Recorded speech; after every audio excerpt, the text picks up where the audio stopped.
doing. Yep. See it now. Oh yeah.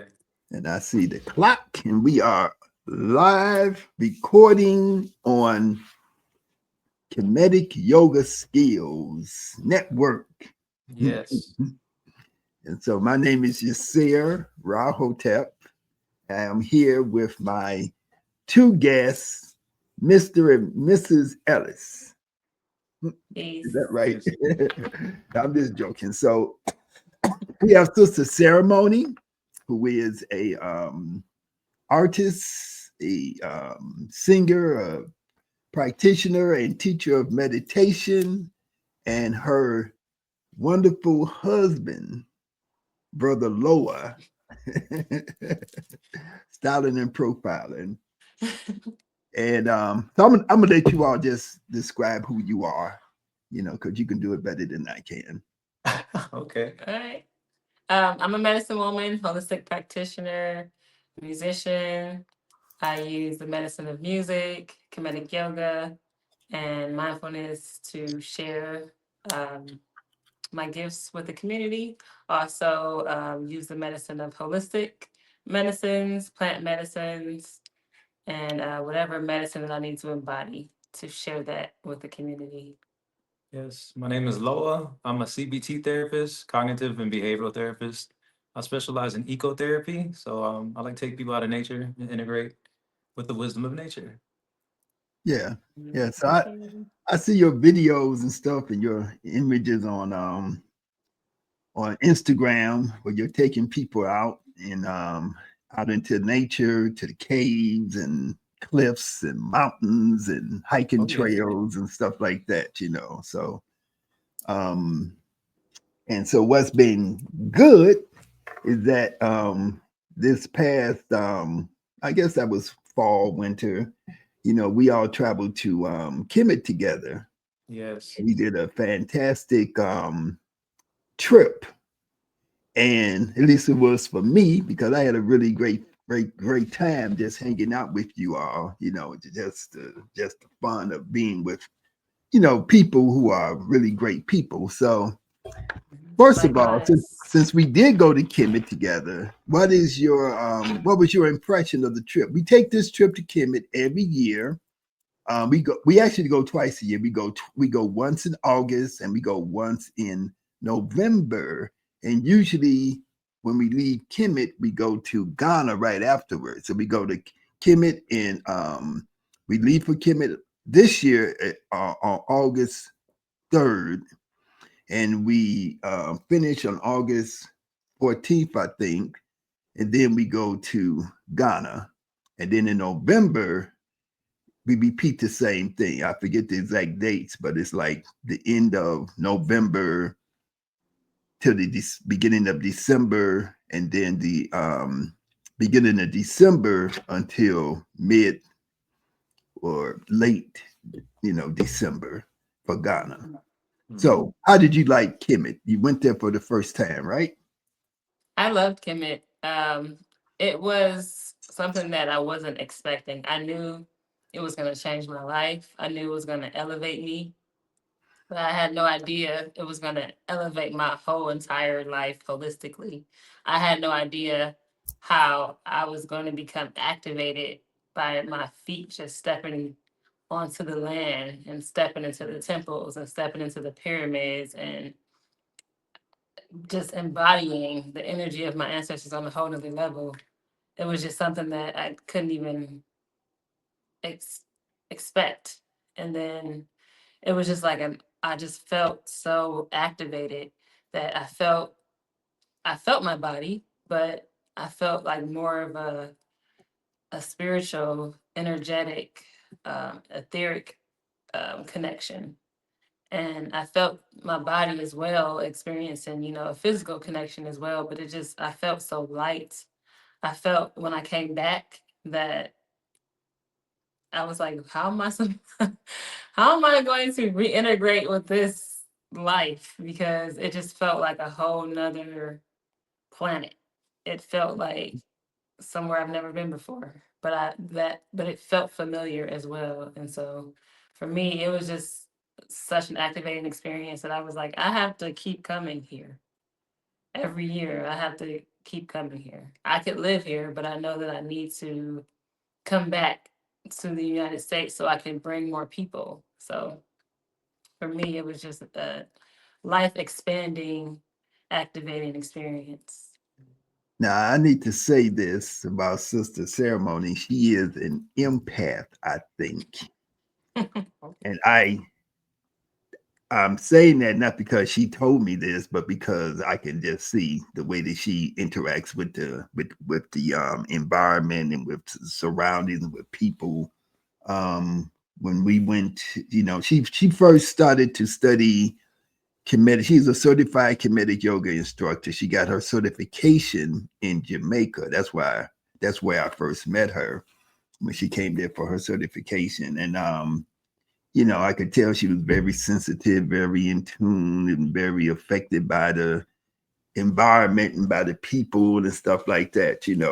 And so when she's speaking about the things that she experienced in Kemet, she's talking about the energies and things that she felt. And so most of the people that travel with us, that's what they, sort of report, because they're sort of similar people who are kind of, spiritual, in tuned, and are looking for something different than just going to a place and learning about the facts and figures of this happened in the fifth dynasty and that happened in the sixth dynasty and blah blah. Just the standard tour. Our tours are different. We learn. I think I know enough about the history to be able to break down, a lot of the things that happened in the past and the dynasties and who was the pharaoh, who was the king, who was the queen, who was Hatshepsut, who was Ramses II, Seti the first, so on and so forth. When was this temple built? And we also have tour guides, right, who are indigenous to the current country that we're going to, the current country of Egypt. Qualified, yeah. Yeah. And but we also when we go to Kemet, it's not a yoga retreat. It is actually an experience that's above and beyond. We're not focusing on how to do yoga movements and postures. We're focusing on experiencing, picking up the energy, going to the temples, going to the pyramids, going into the tombs, and being able to sort of recreate, energetically and spiritually what the past was. So, Brother Loa, what was your impression, and what do you think about what I'm saying? I reflect a lot of what you're saying and how she felt. Activating is very educational for me. It really stimulated the analytical part of my mind, because everything they show you in the textbooks and what you research on it isn't necessarily a clear reflection of seeing it with your own eyes.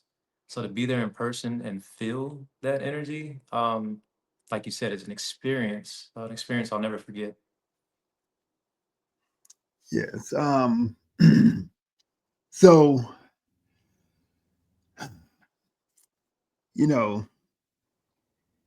traveling to me to Africa. So I get is very fulfilling, is very life altering. Yeah. I have been to Kemet, about 37 times. So I think when I go this year, this will be my 36th trip.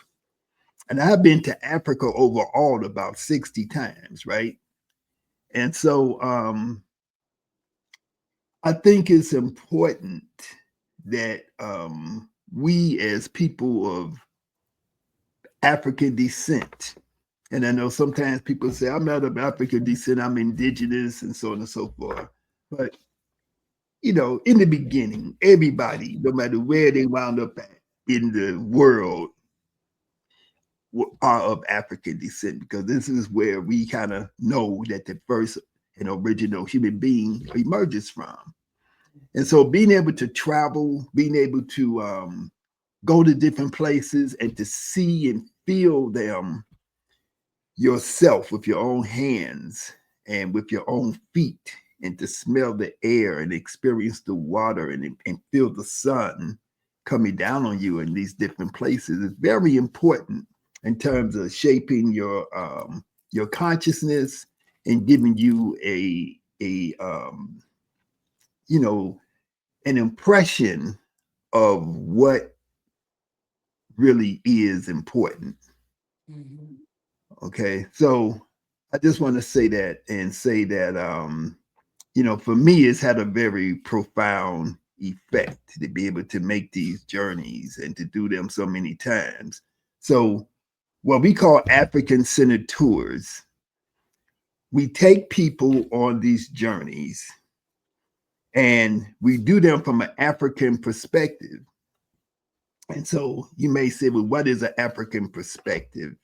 An African perspective is in telling the worldview the way that people of African descent, native people, indigenous people, the way that we process the world, the way that we view the world, the way that we process information in the world, the way that we relate to the world, the way that we relate to the planet, to the earth, to the water, to the minerals of the earth, to the air, to the sun, the sky, so on and so forth. How do we relate to those things compared to how we have been miseducated or attempted to be miseducated to relate to them, right?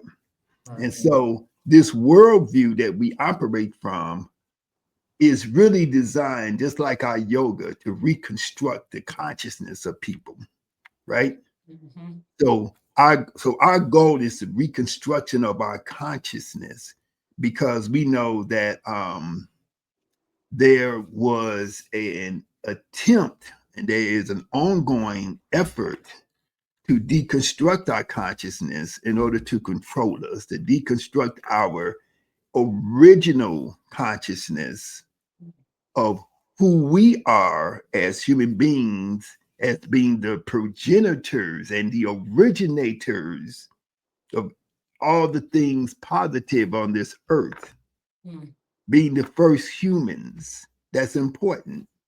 And it may seem like it's just like a kind of a trite thing to say, or we're the first humans, but that really empowers you to really know that when we talk about culture, when we talk about technology, when we talk about science, when we talk about medicine, when we talk about religion, that it was our ancestors who were the ones who originated all of these things, not somebody else who we are being told that who are superior to us, and they did things that we were not able to do. Mm. Okay. And so that's important in the reconstruction of our consciousness. That's why in the past I've worked with, you know, I first started to travel to Africa on my own. And then I got the opportunity to work with an organization called the African Genesis Institute, African Genesis Institute. And we were able to take thousands of people to Africa, to both Kemet and to Ghana. Okay. And we took young people as part of our mentoring program, right? And so these young people who had the opportunity to travel to Kemet as grade school and high school students, they all have achieved great things as they moved into becoming adults and moving into their careers and their professions, because they had an altered consciousness about who they are from this experience. And I think this is greatly, greatly important for us to understand. What do you think? Absolutely. Absolutely, I agree. My niece is in the 11th grade, and she just told me a few months ago that her school is taking her to Ghana in July. And as soon as she told me that, I was like so happy for her because I know where she is right now. She's already on a good path. She's a great student. She's a super creative being. And to have the opportunity to your first experience to go out of the country to go to Africa, I already know how that's going to, how she's going to embody that and how that's going to just elevate her life in such an amazing way. I was like, well, wow, like you are like already half of a lifetime ahead of me. I didn't go out of the country until I was in my 30s. And you're doing it at 16 and you're going to Africa. And like, I was just so happy for her because I already know what that's going to do for her. And so I think it's super important because we also used to work with the youth and the community when we first started our first nonprofit, and it was targeted, you know, to expand their awareness and get them out more and like create scholarships so that they could travel and see places because every time you travel, you activate a different aspect of you and you learn more, you broaden your horizons and you become more aware of yourself, of others, you know. And so to have a child from an African descent travel to Africa, that is like next level, and it's not gonna do anything but propel them in the most greatest way. So I absolutely agree. And I feel like all of our kids should have that opportunity to, you know, if this is an investment, if you're gonna invest in taking your child somewhere, Africa should be where you take them or where they should go, you know, and connect with them with their truer selves so that they can fully embody themselves. Because that's what it does when you go to Africa. For me, that's what I felt is that I fully embodied my truest self. I felt like I was already there before I went there, but once I went there and I felt that activation, I was like, oh, I have truly embodied my truest form, my truest self.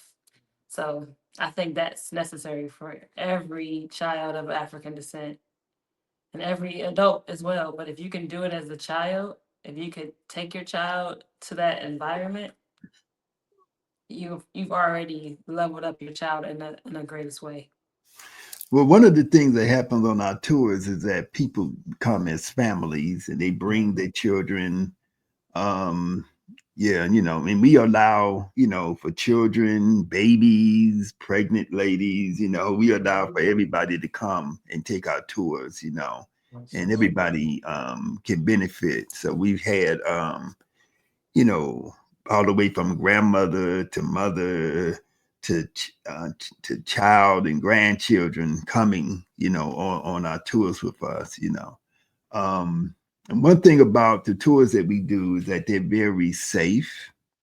Um, we have a lot of you know, everything is first class. When I say first class, I don't mean like we have all the luxury, but we do have very, very good accommodations. We have good you know, tour buses. The tour buses are clean, comfortable. We're treated very well by the companies that we work with to take us out on our tours and to provide us our guides and stuff. You know, especially on our trips to Kemet. We work with a company called Ginger Tours, and we, you know, we've been working with them for decades. You know, so they know us, and they actually help to facilitate our tours from an African centered perspective. That's So big, yeah. yeah, yeah. Yeah, a lot of times you go to these tours, you know, like you say, oh, I can find a tour to Egypt and I'm going to take it because it costs a small, you know, what people may think is a small amount of money. Mm, But you're gonna be on that tour with about 5 or 6 1,000 other people, right? And they're gonna be people from all backgrounds and walks of life, and you're going to have a tour guide who's going to give you the standard kind of brainwashed, yeah, whitewashed tour of yeah. Kemet. of ancient Egypt, and they're going to make jokes about your ancestors. Using, they make jokes with, using the names like Hatshepsut. They called her hot chicken soup. And it's like, what are you talking about? And they give you a lot of misinformation, and you're with so many people that you can't even, see things. They rush you from this place to the place, from one place to the next place. So our tours, they do cost more money than if you was to just find some big giant corporation taking people on these tours, because our tours are catered to the audience that we're trying to relate to. Exactly. And we do many, many things. Our tours are relaxing, they're educational, they're spiritual, they're cultural, they have all those different dimensions. I agree. We were just talking about that last night.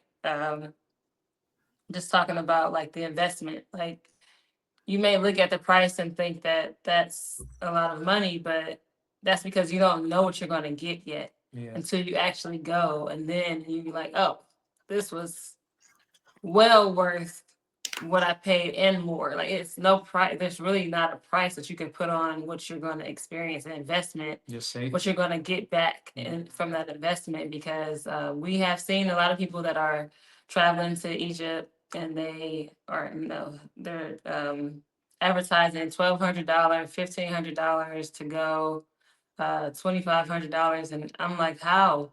What type of experience are you going to have? Because it's got to be a really low end experience, because for what we experience, you have to pay for that. Like, we have I believe that it is a luxury experience. We go to the top notch shops. We go to the best places. We are secured by security, armed security. We're protected. We don't have to worry about anything. There is nothing up in the air. Everything, everything is taken care of. The schedule, everything, we're on schedule, and we have a lot of free time to do whatever we want to do. Oh, and the food. And we always, it's always, you always feel safe. You never feel like you're out here, you're on your own, and you don't know what's going to happen to you. And I think that's another thing that people don't really know about Egypt, is they're just seeing, what maybe they're seeing on YouTube or whatever. But when you go there, you'll see that you need this service. You can't really be out there like that, just on your own doing, like, you can if you want to have that experience, but that's going to take away from the essence of why you're being called there. And when you have this tour and that you've invested this good amount of money in, now you feel secure. Now you can actually be and receive all that you need to receive, because you're not worried about looking behind you, or somebody's coming at you, or, am I in the wrong place, or, you feel secure. And so you have to pay for that. And you don't know until you get there, but it's well worth that investment. Quality. Yeah, I remember being in Egypt and being on a tour, and I would run into people that I know all the time, but I ran into some people who were who I was expecting to take our tour, but they was there on what they thought was going to be a cheaper tour, and they were telling me, "Oh, I wish we would have went with you, because this company that we went with, we didn't get all the things that they told us we was gonna get. We were supposed to go here and go there, then we didn't go, and they left us stranded over there, and they did all kind of different things, And I've seen other people who said, I'm going to do my own trip on my own, and I'm just going to get there. I'm going to book my hotel, find me a thing, do all of this.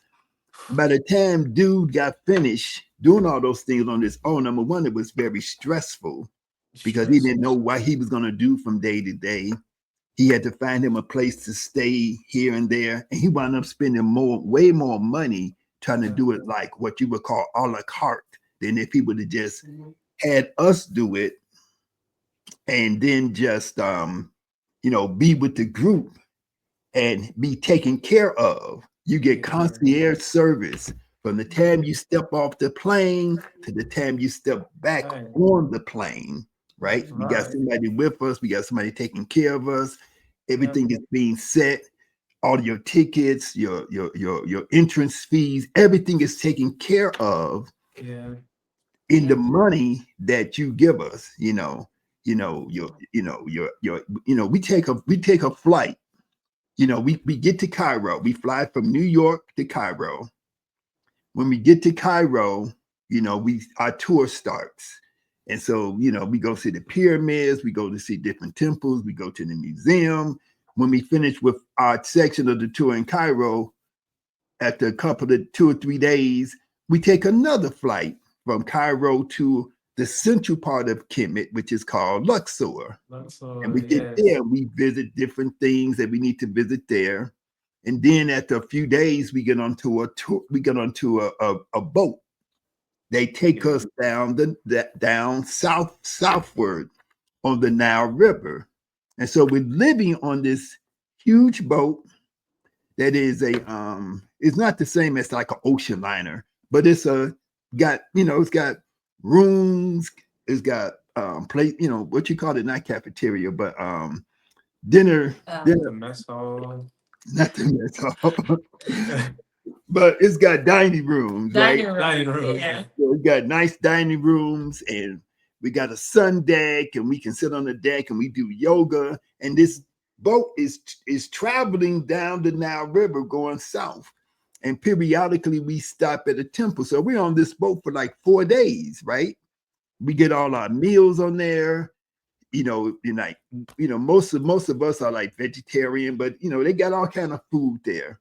So but they look out for us. They say, "Oh, can we feed you this? What do we need? What can we do better?" And so they're constantly trying to take care of our needs. And so it's a wonderful experience when you get down to the south. You're on, everything is green. You're looking at, when you look at the shores on each side, you're looking at green plants, you're looking at farms, you're seeing water buffalo, you're seeing the people, the little kids are riding out. And we're seeing, as you get down to the south, you see the Nubian people who look just like us, right? And we're experiencing their culture, the colors that they use, the clothing that they wear, how they carry foods themselves. that they eat, how they carry themselves. Yeah. Mm-hmm. And so this is what we're doing. And so this is beyond the money, talking about money and stuff, this is beyond that. This is an experience that is going to transform you. Yes. And that's how we approach yoga too, as a transformative experience. And that's how we, and these tours that we do are just an extension of our yogic practice. So I consider the tour to actually be yoga, to be our Kemetic yoga. It's an extension of our Kemetic yoga experience, actually going there and experiencing and touching and feeling, and experiencing the energy. The only other one thing I want to say, I don't want to keep talking, but one thing I want to say is that when we go to those different temples and those sacred sites, why are those temples built in the location that they're built in? Why do I use the term sacred sites? Because the ancient people, indigenous people, native people that we are and that our ancestors are, from which we come from, they had an intuitive sense that certain parts of the land, certain parts of the earth generate energy. And when you go and you experience, when you come in contact with those energetic fields that are emanating from the earth, they have a transformative effect upon you. They have a healing effect. They have an effect on you that changes your consciousness, right? And so they say, we're going to build our temple here. We're going to build our pyramid here.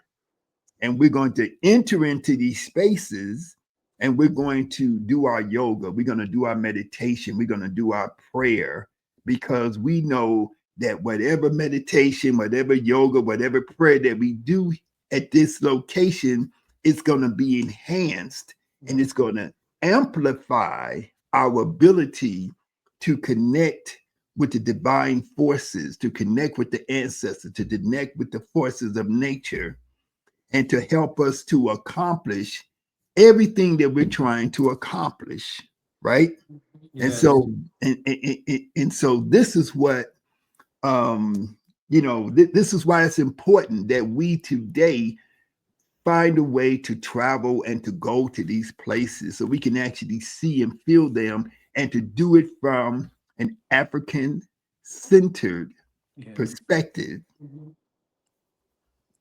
I agree. Mhm. Absolutely. So what I want to do, I don't have a we're gonna do this some more. This is just for today. Okay. But we're gonna do it, we're gonna do this again, and we're going to have a lot of photos and images that are coming from Kemet. But what I want to do is talk about some concepts and ideas. Okay. So the first thing I want to talk about is that our ancestors, they had a form of yoga, they had a form of meditation. Okay. So today, early this morning, I had a podcast. Some people from India who were very nice people, very in tune, intelligent, spiritual people. They had contacted me. They said they did a search of all over the world, and they found me because they said they like to interview people from other traditions who are practicing yoga and meditation, right?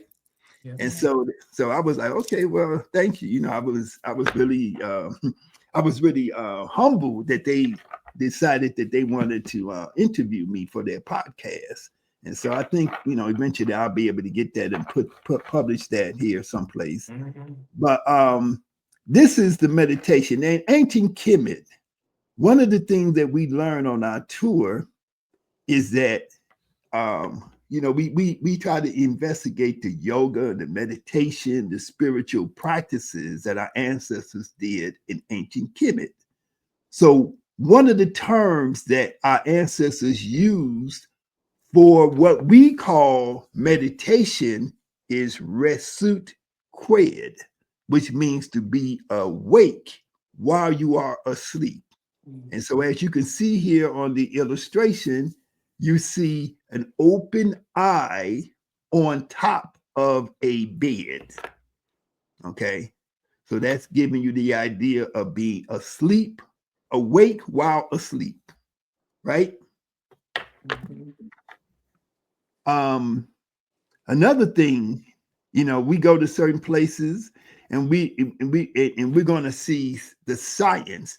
Our ancestors, they combined what we would call scientific facts and figures with symbolic representations that have meanings that correspond to spirituality.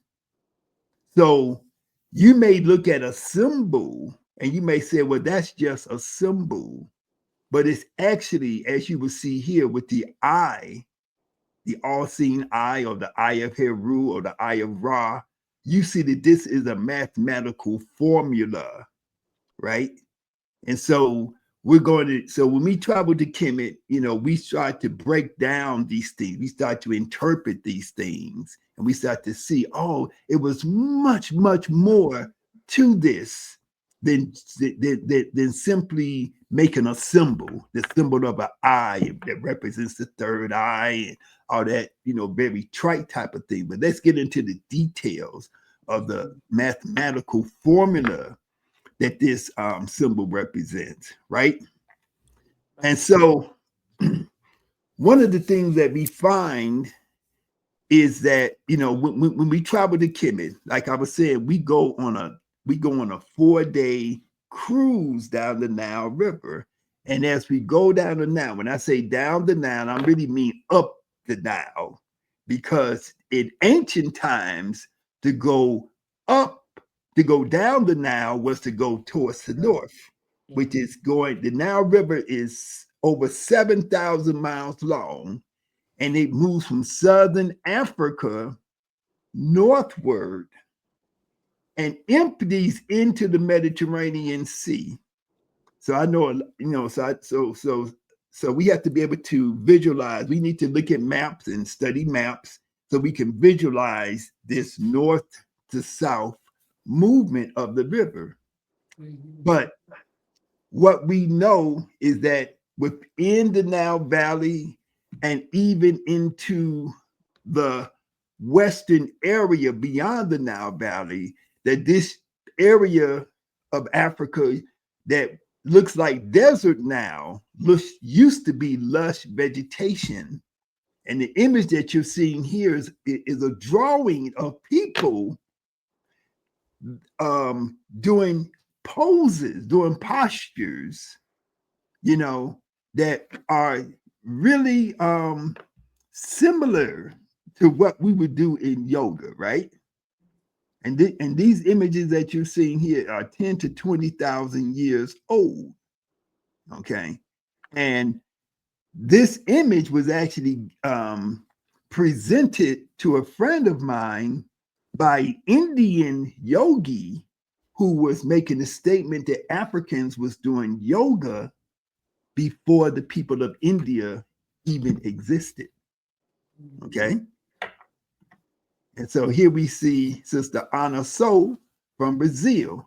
Look at the similarity between the poses, right? Now, when you talk to the when you talk to the archaeologists and the anthropologists, they say, oh, they're bending over to pick up something off the ground. Oh, That's what they say. And I'm gonna do some more. I'm gonna do some more stuff to break down some of the mythology, some of the misinformation that they put out here. Okay. But why do they need to lift their leg up to pick something up? That's how I bend over. I lift my leg up and I put my leg back. And what's interesting, you could do two things at one time, right? You can bend over, lift your leg up, and then pick up something off the ground at the same time, because that's what you choose to do. But you're choosing to do it in that manner, if that is indeed what you are doing, because it's having some type of a positive effect upon your body. So we do this pose. We call this the King's Dancer. This is something that we just naturally do, right? And there's a lot of positions that we see. It's a lot of body motions and positions that we see in Africa and in Kemet that you see people doing that the other folks try to put an alternative explanation on it, but we have to be in tune and be keen. When you're a person that actually practices yoga, you recognize, oh, this is they was doing this because they was actually doing yoga. So you see Ana So here doing this pose, doing this King's dance. We know she's doing some yoga. It ain't no doubt about it. Just because she's looking down don't mean she's trying to find, like she dropped her coin on the ground. She's trying to look for it, looking for keys or something, So we know that in ancient Kemet, there's this idea of living forever. They call it immortality. And so when we go to Kemet, we go to the museum, the Cairo Museum, which they have now opened up a big, fabulous new museum. The old museum was built in the 1880s or 1890s or so, but the new museum is fabulous. And it's but in the museum, this is where we see this image of this chair from the tomb of Tutankhamun. And people use the term King Tut. His name is Tutankhamun, which means Amun gives life, right? Tutankhamun, Amun gives life. And so we see this chair. We see the back of the chair, and it has what we call the pose of immortality. And the figure, the name of the figure who is in this chair, his name is Heh, H-E-H, okay? And he represents a combination of the breath and energy, okay? The breath and energy, right? And so I'm not going to linger on this too long, but I want you to see the symbols. When we travel to Kemet, we go through the symbol. We interpret these symbols in a different way than what the mainstream people try to interpret them. And so we can see every element of yoga in this image. We can see the crown chakra. We can see the Kundalini energy. We can see a lot of different aspects of yoga ideas and philosophy encapsulated in this particular object. Okay, this is a bit better image. Okay, and so this is a drawing, and so you can see he has the ankh on his arm, representing the idea that he controls his own life. He controls the life force. On top of his head, he has the Aten, the sun disk, which is representing the idea of the chakra at the top of the head, the crown chakra. You see the two snakes on each side. Think about the medical symbol. And think about how the medical symbol has a staff and it has two snakes going up, intertwining, and then, and then reaching the top. Okay. All of these images, everything that we're looking at, have been adopted by modern Western culture to represent what they wanted to represent without, in a disguise. They disguising what they're saying that they really believe, right? And so they take our images, they take our symbols, and then they say they mean something else. And they make, and when we start to use them, they say, oh, that represents evil because it's a snake. But why is it that every time I go to the doctor, the dentist, the veterinarian, they get in the whatever it is that I do, I see this symbol with this snake that's supposed to be evil. Okay. So, I'm just trying to get you to think. And then we start to do these poses ourselves. We start to imitate these poses. We start to back engineer these poses. We say, well, let me just try to duplicate what I see in this image, and then I can get a gauge on, oh, this affected my ankle, this affected my knees, this affected my spine, this affected my internal organs. This, I can feel energy moving up and down my spine. I can feel the energy moving into my arms, into my hands. I can feel these things, and the feelings that I get from the practice of these particular movements or postures that I see, pictured on the walls and pictured on the artifacts from Kemet, when I do them, they're telling me this is yoga because I can feel the yogic effect. And for me, yoga is not just stretching, it is actually the movement and the flow of energy. Okay, this is, that's cricket.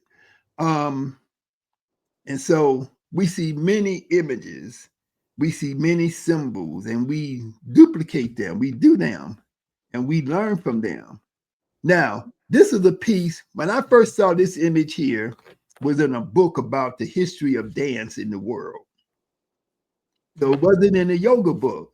But when I looked at the image, I said, when I used to go to the club and stuff, or go to the little high school dance, I ain't never seen nobody sit up in the lotus position.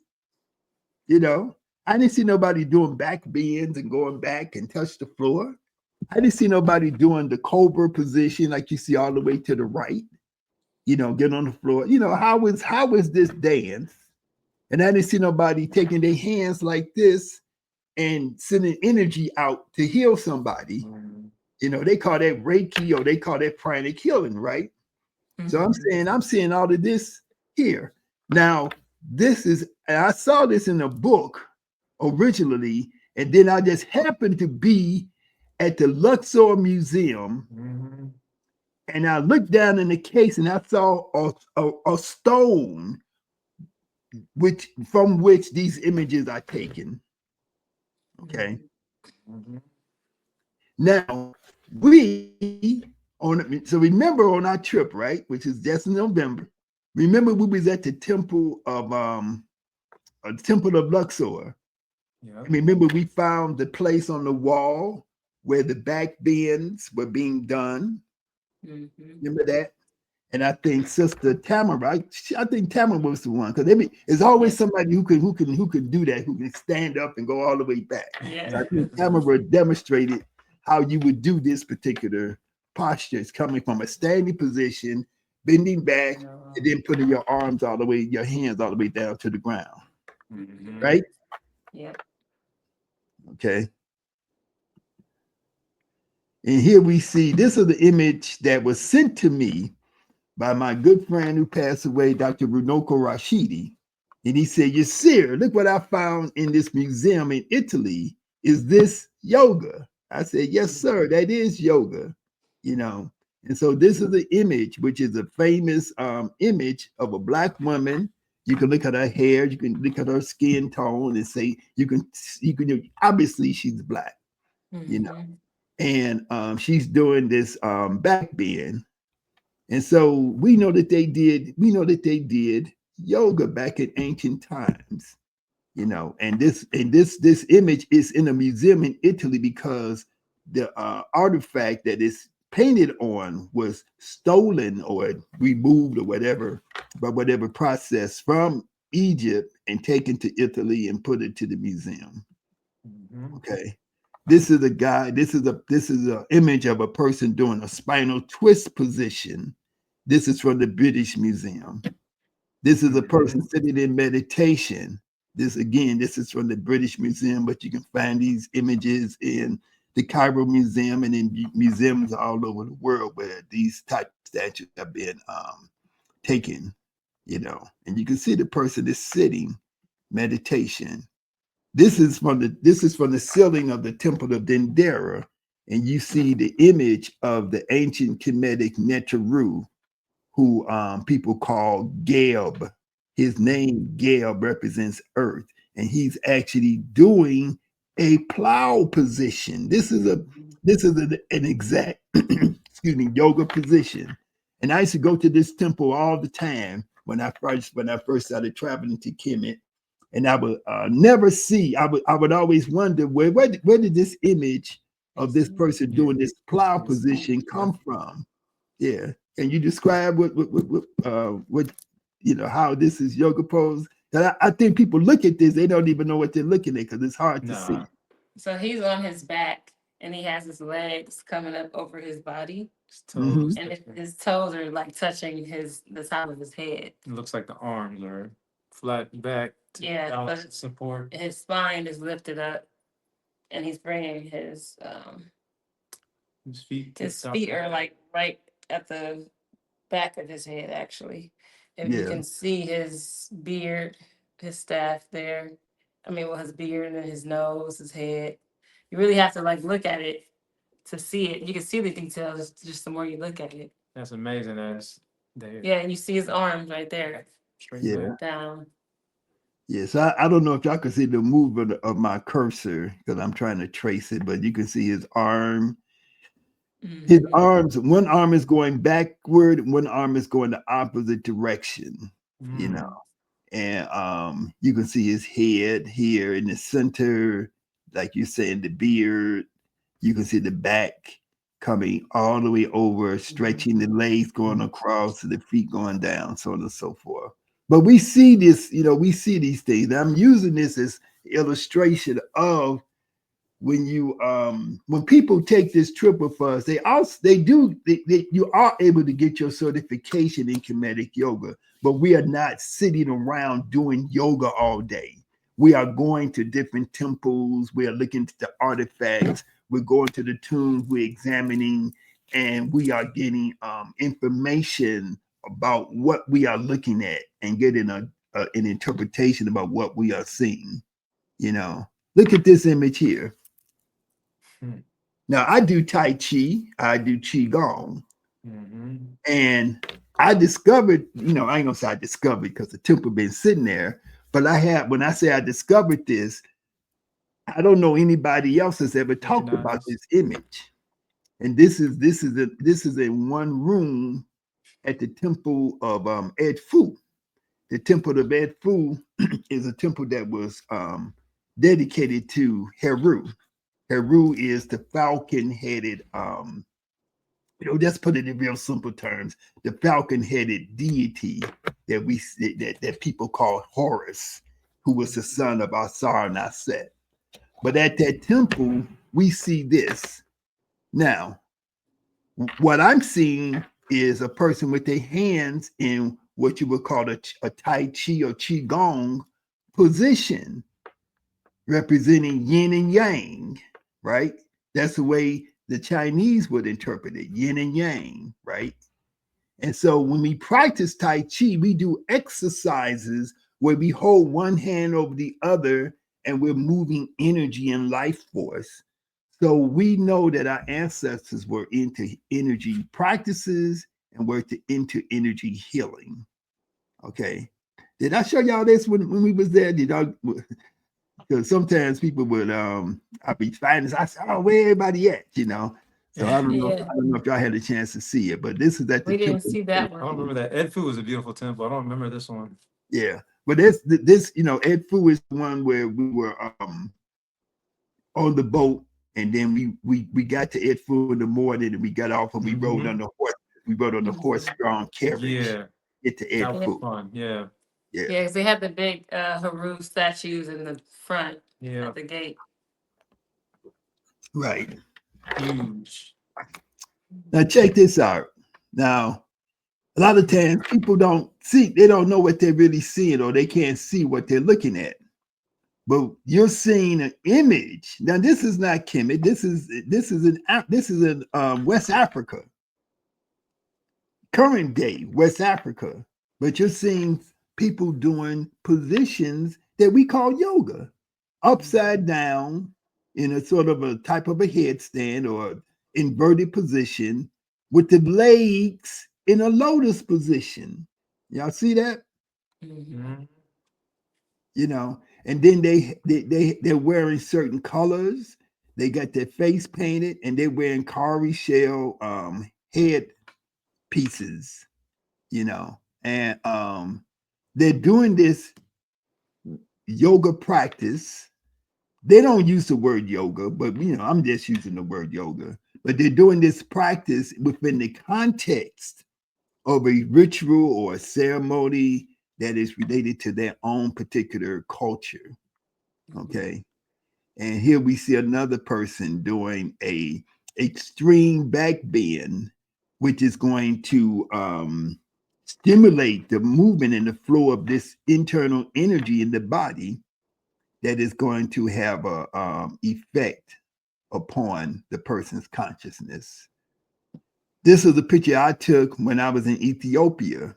Now, mind you, we're like up in the mountains and we're just driving. And for some reason, this guy, he saw us and he just got on his hands, put his feet over. And so as you can see in the image, his feet are not able to touch his head. So I stopped the car, got out, and helped him put his feet down all the way down to his head so he can get into the position fully. This image, another guy, he comes and he does a headstand. Now, you know, they didn't, you know, they wouldn't call this doing yoga.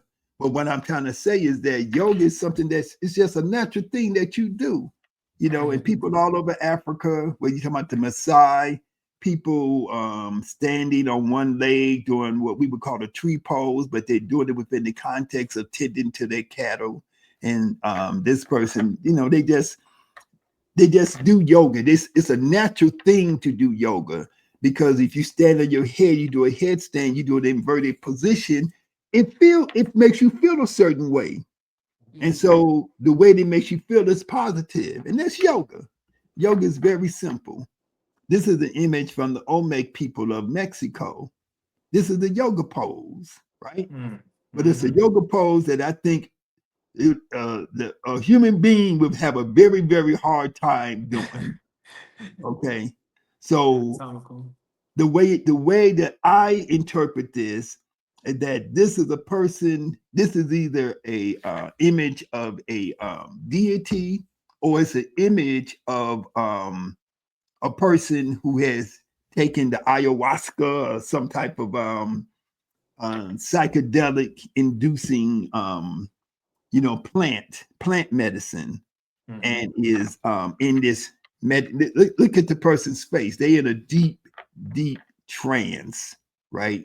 And so within their mind, within their consciousness, or maybe even actually in actuality physically, they're able to bring their feet up to their head from that position. Okay. And you see other images of deep back bends from Mexico. All of this is from Mexico. So when people talk about, oh, we are indigenous, there are African people, there are Black people. When I say African, I'm talking about Black people, because I get tired of arguing back and forth. All of us is Black, all of us is African, all of us is dark skinned, all of us is indigenous. Some indigenous people came from across the ocean, and and some indigenous people, traveled tens of thousands of years ago and wound up in the place where they are. So we all talking about the same thing. It's no argument, but we're seeing these images of indigenous Black people in Mexico doing these different poses and postures. So what we would call yoga, we would use the word yoga today, but whatever word that we want to use, it is for the same or a similar purpose, to help to create a transformative experience, to move energy and to cause the person's consciousness to change. This is from the Congo in Central Africa. And look at the similarities to the ancient Kemetic image of the king, sitting, with the long beard. Yes. On top of his head.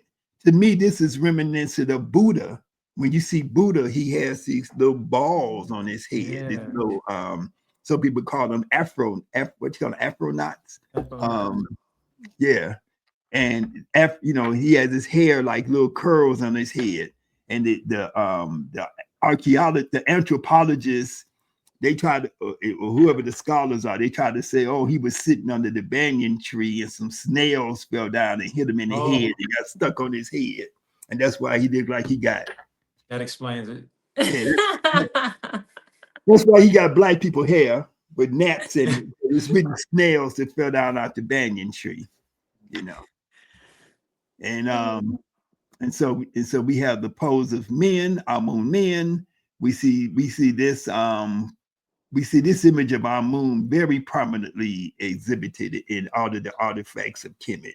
And he represents many, many things, including male virility. And we see Sekhmet. So we see Sister Zara, beautiful Sister Zara from Trinidad, doing the same pose of Sekhmet. So we see that the poses that we do in Kemetic yoga, they have both male and female versions, or they can be done by most of them are done by male and females equally. And here we see our set, okay, with arms outstretched. And here we see Sister Jill Menard from Houston doing the same pose, right? This is down in Jamaica where we travel to also. So we have trips to Jamaica and we give you experiences like this at waterfalls, at the ocean, and so on and so forth.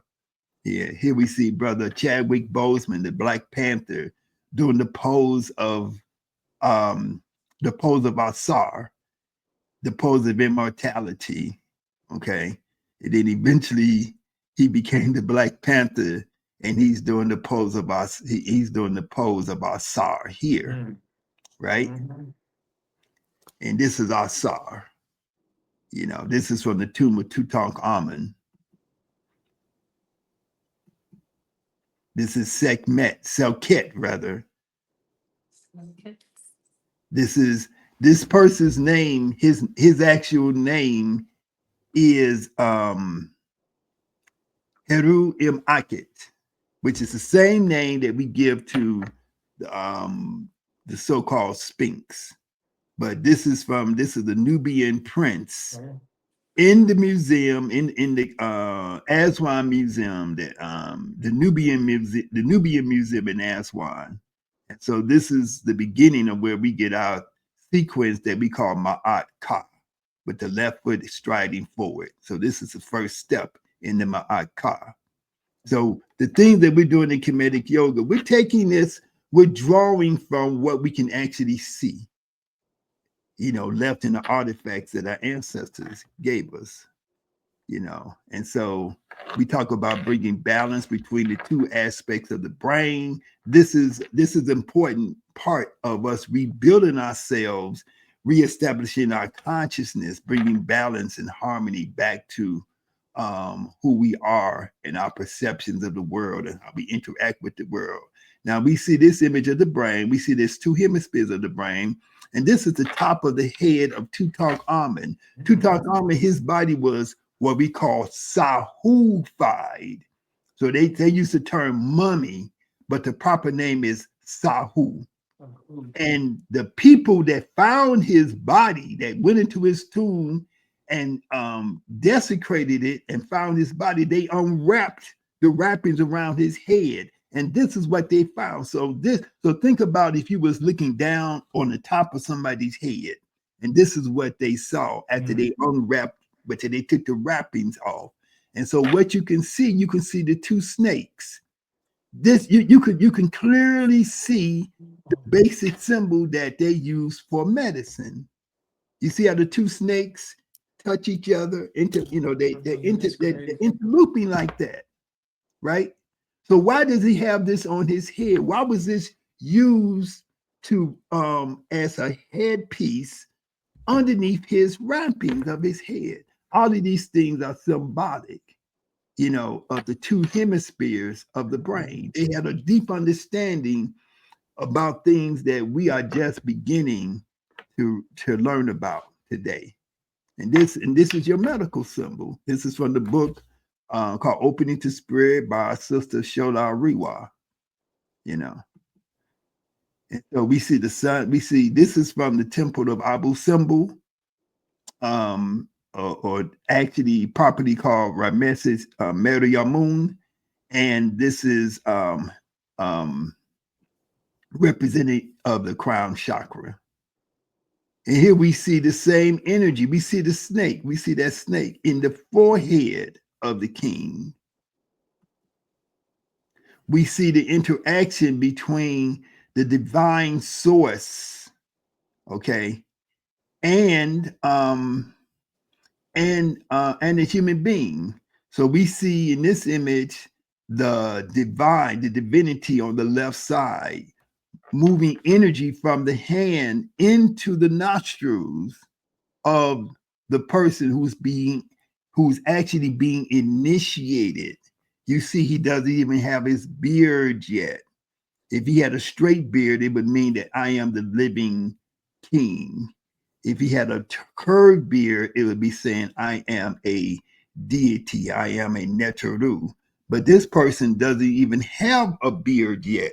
So this person is still young, going through the process of initiation. And as part of that initiation, he is receiving life, authority, power through his nostrils from the divinity that is on the left side, which is saying who is Ra, representing the sun, who is saying that I am instilling in you, I am bestowing you with the power to be who you are supposed to be, who you were born to be.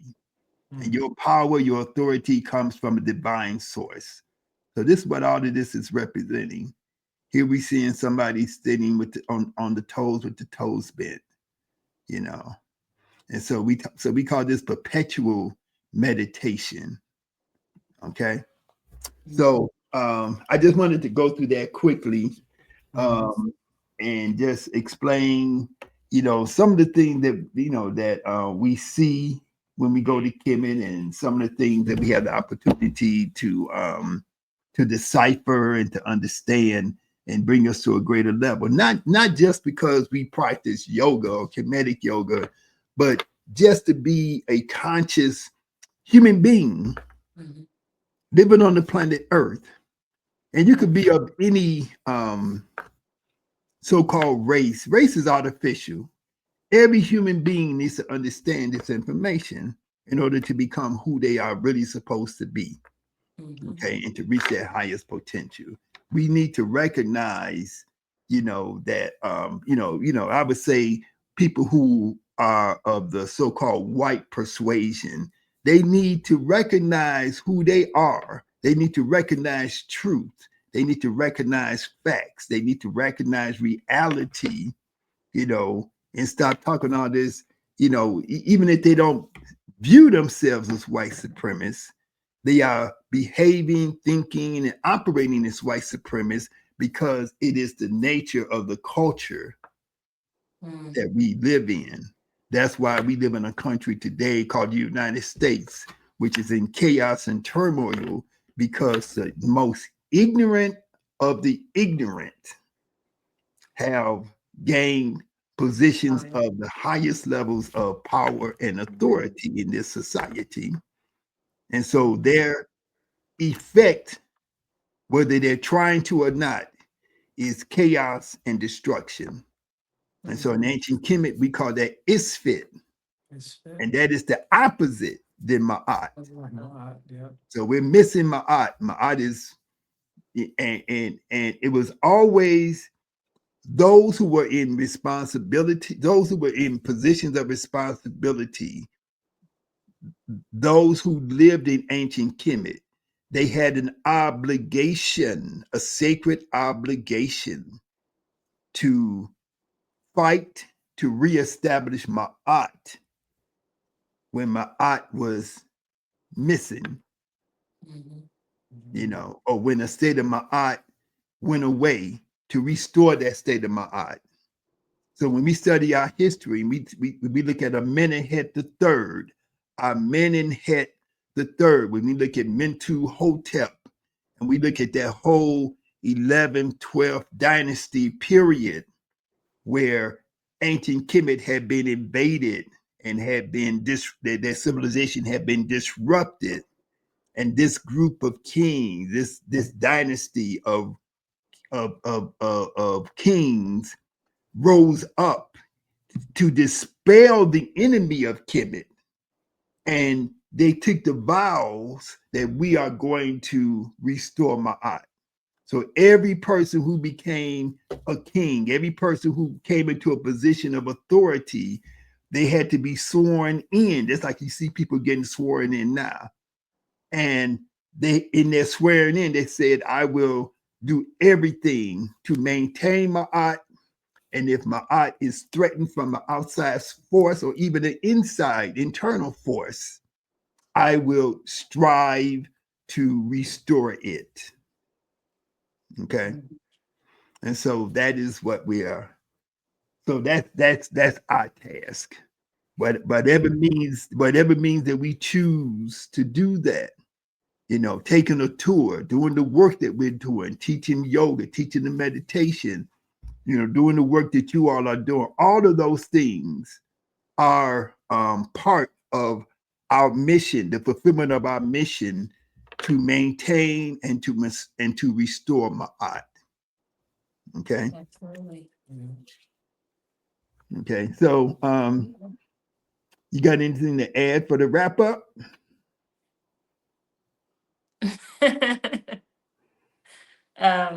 I agree with everything you said, especially the part of restoring my art, because that is the initial place that we all get to.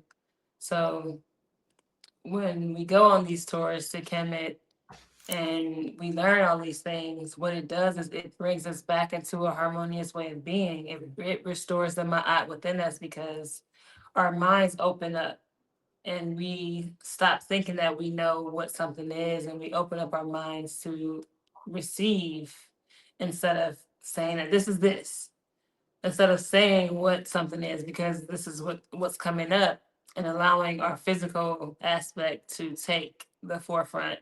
We step back and we just allow ourselves to receive it so that it can restore that harmony within us instead of trying to always be in control of something. We allow it to come in and we allow that harmony to exist again. And just going to Kemet, I feel like it provides that sense of harmony for someone. Like you said, it doesn't matter what descent you are, or, what race you consider yourself to be. Um, Everyone can learn something from this experience, and everyone can see themselves in this experience. Finding your truth. And it brings them into a state of more awareness and self-actualization. So now they are not ignorant to most of the things that they have been ignorant to, and you becoming more aware of these things naturally restores ma'at, because now these people who are from a place where they think that they're supreme, they are now more humbled and they're now more aware of what they've been doing, what they've been seeing others do, and then they start to make the change. It's just a natural effect that happens. So then now they're educated on the truth, and now they're going out into the world and they're educating others on the truth, and that's restoring my aunts and all of these separate different communities. Like, we're all united, but their communities are over there. We may not reach their community, but they are. And so they're reaching their community and they're telling them the truth. And that's restoring Ma'at. And so we're doing the same thing. And that's why that is the center and the main reason why we do what we do is to restore Ma'at, because everything is balanced. There is no one or the other. It's the balance, and that's what we all are coming to in life, is living a balanced, harmonious life, not trying to be one way or the other, but just being the balance of that. Present. Yeah. Mm. Mm.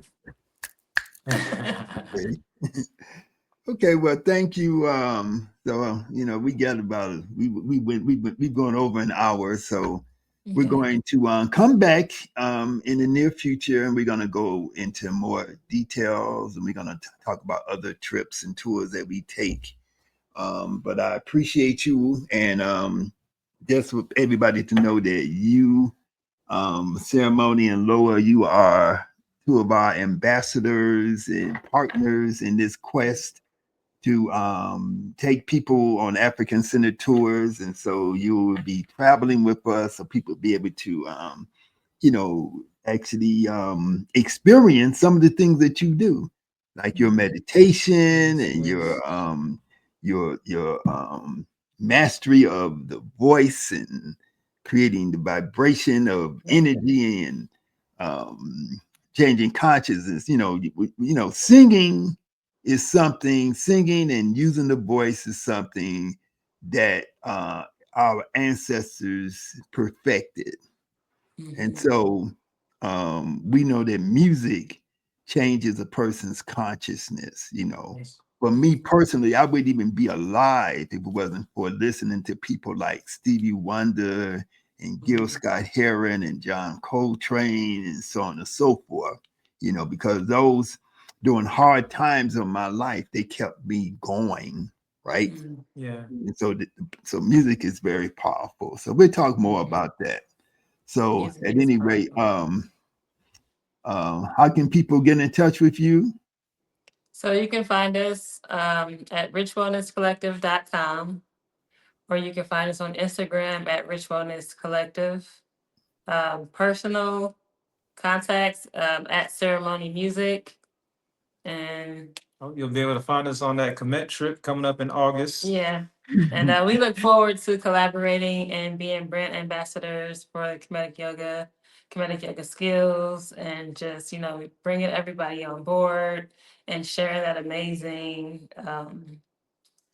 just the whole amazing gifts and everything that an African-centered tour has to offer. We look forward to that. Yes.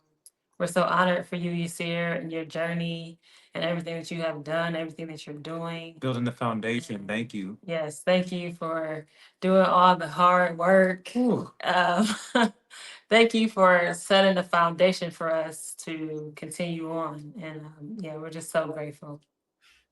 But thank you. I really appreciate it, you know. So I'm working Yes. hard. I'm trying to do my best. I see it. Okay. Well, peace and love, and I will talk to you all soon. All right, peace and love. Peace. That's it. Hotep.